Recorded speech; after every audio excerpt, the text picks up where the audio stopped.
Dito pa lang sa simula ng third quarter mga idol, pinapakita na yung impact nga ni KD sa Rockets noong first half. Kita natin, 46 points po ang naproduce nung team nila nung nandyan siya sa floor. Umi-score man siya o hindi. At nung nakaupo siya, ayan, 5 points nga lang. So malaking dahilan talaga sa opensa nitong Houston ay dahil kay Durant. And ginawa ng Lakers ang assignment nila dito sa second half upang at least ay makontain itong galawan ni Durant. Makikita muna natin dito sa first quarter no na nakalampas si KD dyan kay Smart. Kahit pa mahusay na defender tong si Marcus, syempre hindi naman lagi-lagi makakapag-lockdown ng kalaban yan. And yung tao niya pa rito ay one of the best scorers na nakita natin. Itong ginawa ni KD mga idol ay hindi naman na bago sa atin eh. Kapag talaga nandyan siya sa mid-range, halos unstoppable na yan lalo pa at gwardiya yung tumatao, ang liit niyan. That's why ang ginawa ng Lakers ay binaliktad po yan. Tignan nyo rito sa third quarter, halos magiging same situation sana to eh, na yung guard matapat na kay Durant at sinasize up niya na to sabay biglang aatake. E di mangyayari lang ulit yung tulad sa unang clip, di ba? Pero dito ay hindi po hinayaan ng Lakers yan. Nag-double na kagad sila para maging passer na lang po si KD instead of a scorer. Actually, medyo ayos po ang execution ng Houston dito, no? Pero nakita nga natin yung gustong gawin pa rin ng LA.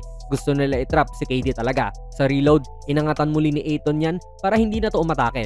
Good look ang nangyari, pero bricks naman to para kay Jabari Smith.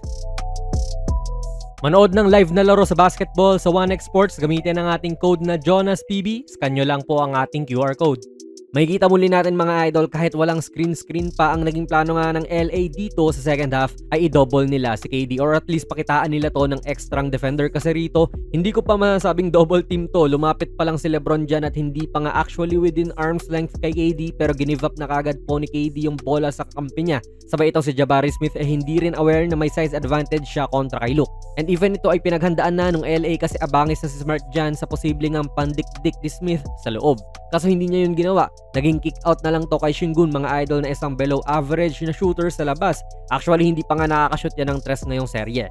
See, talagang pinakataan ng layers din ng Lakers tong si KD sa depensa. Taon niya muna si Vanderbilt dyan pero magsiswitch si Jackson Hayes. Now, tignan niyo po maigi yung gagawin ni Vando. Iiwanan niya ng bahagya si Alpi para umabang sa umaataking KD. Hindi yan actually pagpapabaya kasi makikita natin si Lebron na pwedeng sumingit dyan if ever man na mapasahan si Alpi or even si Rui pwede rin pong lumapit dito.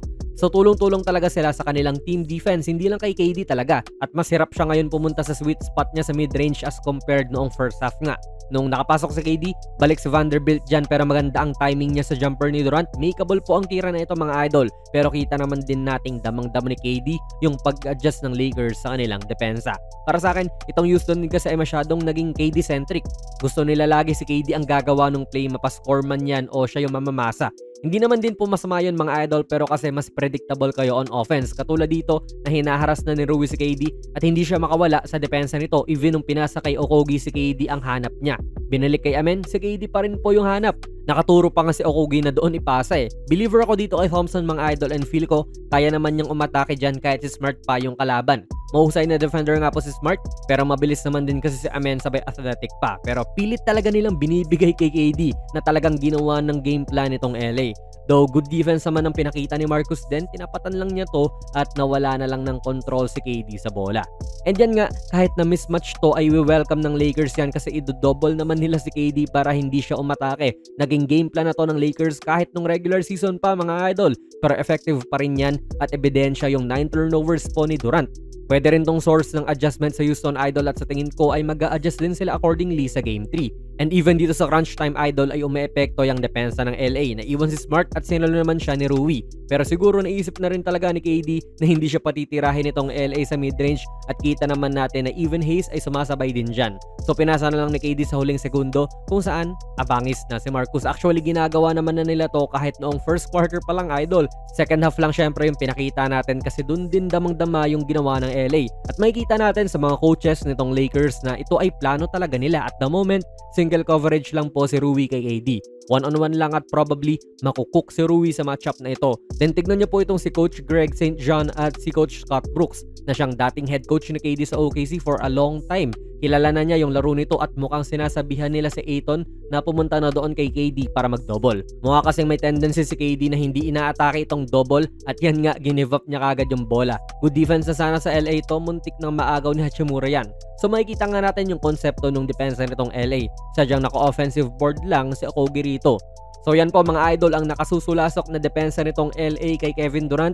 Maybe familiar tong video natin kasi literal na ito rin po yung ginawa nating content 1 month ago nung nakalaban ng LA ang Houston. Hindi lang naman din kasi blindly nagdo-double yung Lakers kay KD no, kundi ang bibilis din nila mag-rotate if ever man na ipapasa na ni KD yung bola sa iba.